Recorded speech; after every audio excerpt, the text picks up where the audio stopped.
Moi, j'ai beaucoup vécu et voyagé avec Rimbaud, j'ai beaucoup pensé à son œuvre. Et ça remonte pour la première fois à l'époque où j'ai vécu à Glasgow.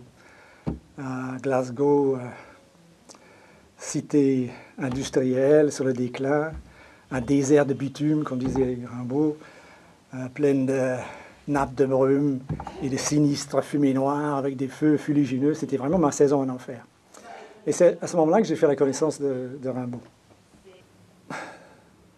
Ce que j'aime d'abord chez lui, le premier point, c'est que c'est un esprit radical.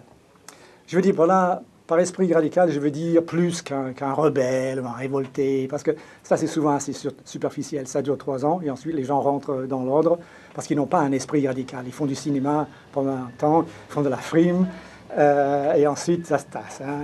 Il y a une espèce de pseudo-rébellion, et lui, il dépasse de loin ça. Déjà au 19e siècle, au moment où tout le monde croyait au progrès, avec un P majuscule, l'histoire menait quelque part, n'est-ce pas? Ça allait vers le bonheur du plus grand nombre, vers les États qui allaient mettre fin aux États. Enfin, l'histoire menait quelque part. Le progrès avec P majuscule était vraiment l'ordre du jour. On allait vers un avenir. Lui, il n'y croyait pas.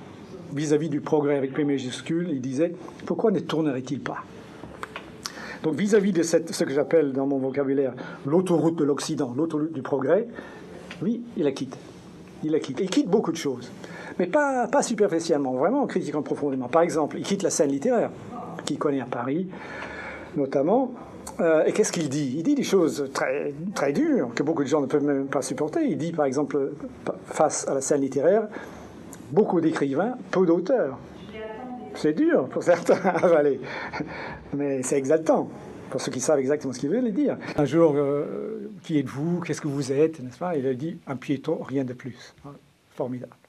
C'est-à-dire celui qui se met en route, celui qui chemine, qui n'est pas enfermé dans une identité, qui n'est pas enfermé dans une idéologie identitaire. Et Dieu sait si le monde est plein de ça en ce moment, il y en a partout.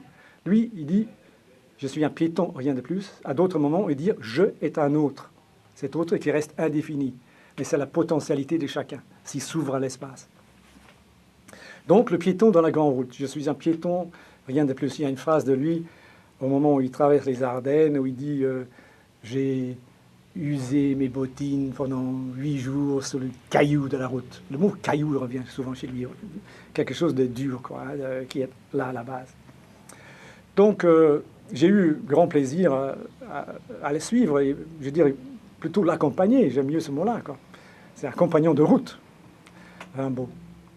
Je l'ai suivi donc à travers les Ardennes, entre Charleville et Bruxelles, le long des ruisseaux violets. Il a ce que j'aime chez lui aussi, au moment où il marche, au moment où il traverse les territoires, où il traverse la campagne, c'est qu'il a l'œil ouvert pour toutes sortes de lumières. Il a tous les sens ouverts, quoi. Et donc il accumule des sensations, et des sensations venues directement du paysage. C'est quelque chose qui me touche profondément aussi.